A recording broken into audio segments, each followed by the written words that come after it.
விடுதலை சிறுத்தைகள் கட்சி தலைவர் தொல் திருமாவளவன் மற்றும் மார்க்சிஸ்ட் கம்யூனிஸ்ட் கட்சியின் மாநில செயலாளர் ஜி ராமகிருஷ்ணன் இருவரும் செய்தியாளர்களை சந்தித்து வருகிறார்கள். அதனை பார்க்கலாம். விவாதிக்க இருக்கிறோம். இம்முறை ஆக்கிரமிப்பு தொகுதி இடைத்தேர்தலில் மக்கள் நல கூட்டணிக்கும் போட்டியிடுவது என்பதுதான் எங்களுடைய கருத்து. 3 கட்சியின் சார்பாக விரைவில் சந்திச்சு நாங்கள் ஒரு முடிவு சொல்வோம். அவ்வளோ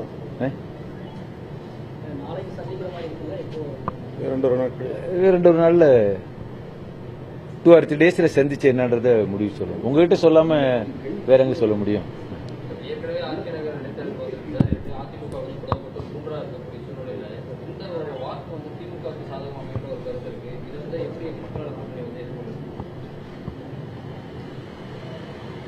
மக்கள் நல கூட்டு இயக்கத்தை பொறுத்தவரையில் இன்றைக்கு தமிழ்நாட்டில் இருக்கக்கூடிய அரசியல் சமூக பொருளாதார சூழல்ல காங்கிரஸ், பாரதிய ஜனதா கட்சி, அதிமுக, ஓபிஎஸ் கோஷ்டி அல்லது பழனிசாமி கோஷ்டி என்பதில்லை, திமுக, இந்த கட்சிகளுக்கு ஒரு மாற்று திட்டத்தை முன் வச்சு நாங்க மக்களை சந்திச்சுட்டு இருக்கிறோம்.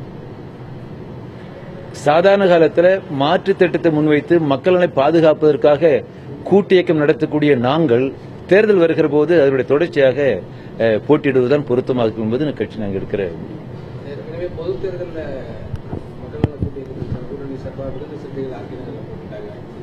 நாங்க 3 கட்சிகளை சந்திச்சு பேச போறோம்னு சொன்னோம்ல, சந்திச்சு பேசி முடிவு செய்வோம். இல்லையா அப்புறம் சந்திச்சு முடிவு எடுத்து அப்புறம் சந்திக்க வேண்டிய அவசியம். 3 கட்சியை சந்திச்சு பேசி என்னோட முடிவு சொல்லுவோம்.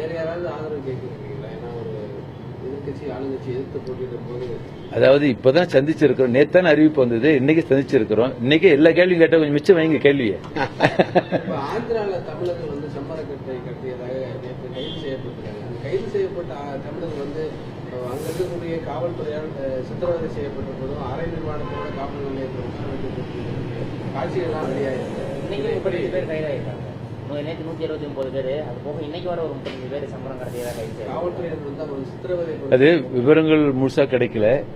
எந்த சூழலையும் மனித உரிமை மீறல்கள் இருந்தால் நாங்கள் ஏத்துக்க மாட்டோம், கண்டிப்பா தலையிடுவோம்.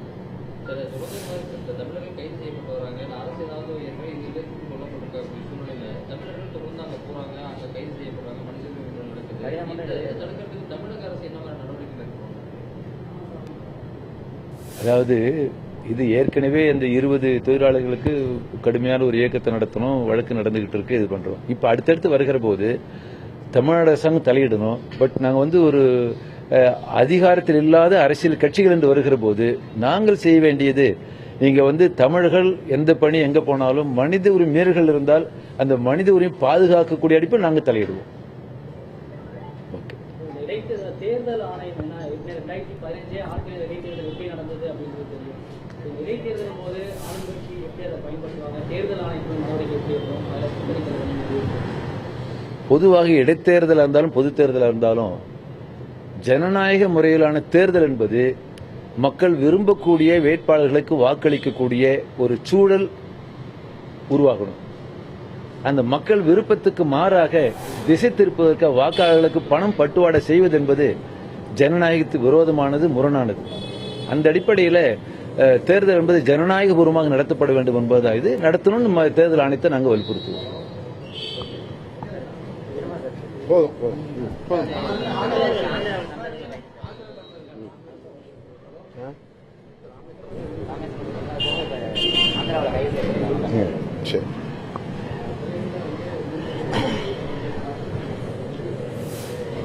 ராமேஸ்வரத்தில் மக்கள் தொடர்ந்து போராட்டத்தில் ஈடுபட்டு வருகின்றனர்.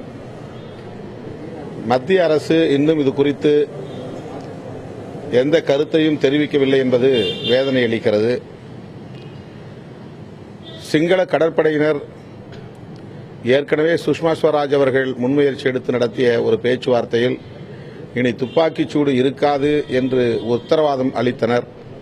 ஆனால் அதை மீறி இப்போது பிரிட்ஜோ என்கிற ஒரு இளைஞர் பலியாகியிருக்கிறார் சிங்கள படையினரின் துப்பாக்கிச் சூட்டினால். இந்த போக்கை மக்கள் நல கூட்டு இயக்கம் வன்மையாக கண்டிக்கிறது. மத்திய அரசு போராடும் மக்களுக்கு உரிய பதிலை அளிக்க வேண்டும், அவர்களுக்கு உரிய இழப்பீட்டை வழங்க வேண்டும்.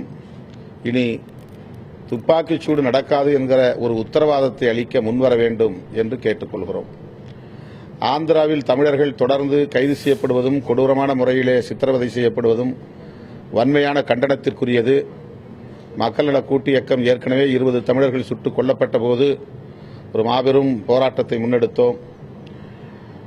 விரைவில் நாங்கள் 3 கட்சிகளும் ஒன்று கூடி பேசுகிற போது ஆர்கே நகர் தொகுதி இடைத்தேர்தல் குறித்தும் தாமிரபரணியில் பெப்சி கோலா தண்ணீர் எடுப்பதற்கு உயர்நீதிமன்றம் அளித்திருக்கிற அனுமதி குறித்தும் ஆந்திர தமிழர்கள் இவ்வாறு தொடர்ந்து கைது செய்யப்பட்டு சித்திரவதைக்கு உள்ளாக்கப்படுவது குறித்தும் பேசி மக்கள் நல கூட்டு இயக்கத்தின் சார்பில் அடுத்த கட்ட நடவடிக்கை என்ன என்பதை அறிவிப்போம்.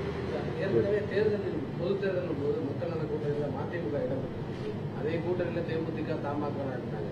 இப்போ அந்த கட்சிகள் இல்லாமல் தேர்தலை சந்திக்கும் போது உங்களுடைய வெற்றி வாய்ப்பு எப்படி? வெற்றி வாய்ப்பை மக்கள் தீர்மானிப்பார்கள். மக்கள் நல கூட்டு இயக்கம் போட்டியிடுவது என்று நாங்கள் முடிவு செய்திருக்கிறோம். இன்றைக்கு இந்திய கம்யூனிஸ்ட் கட்சி சார்பில் பங்கேற்க இயலாத நிலை. 2 நாட்களில் 3 கட்சிகளும் ஒன்று சேர்ந்து பேசி முடிவெடுப்போம். மக்கள் நல கூட்டணி சார்பாக பொது வேட்பாளராக உங்களை நிறுத்த போறாங்கன்னு தகவல்லாம் வந்துட்டு இருக்கு. அப்படி யாரும் நாங்கள் அதிகாரப்பூர்வமாக தகவல் அறிவிக்கல. மக்கள் நல கூட்டு இயக்கத்தின் சார்பில் போட்டியிடுவது என்ற ஒரு முடிவை மட்டும் எடுத்திருக்கிறோம். யார் வேட்பாளர் என்பதை 2 நாட்களில் இந்திய கம்யூனிஸ்ட் கட்சி தலைவர்களோடும் சேர்ந்து பேசி முடிவை அறிவிப்போம். ஏன்னா அங்க சிறுபான்மையின மக்கள் தலித் மக்கள் அதிகமா இருக்கக்கூடிய பகுதினால நீங்க நிக்கிறதுக்கு வாய்ப்பு இருக்கா? இல்ல அது மாதிரி நாங்கள் இன்னும் எந்த முடிவும் எடுக்கல. 3 கட்சி தலைவர்களும் 2 நாட்களில் கூடி முடிவு செய்த பிறகு அறிவிப்போம் அதிகாரப்பூர்வமாக. ஆர்கே நகர் தொகுதியில் உங்களுக்கு செல்வாக்கு எப்படி இருக்கு? மக்கள் நல கூட்டு இயக்கத்திற்கு நல்லா இருக்கு. Okay, thank you. நீங்களும்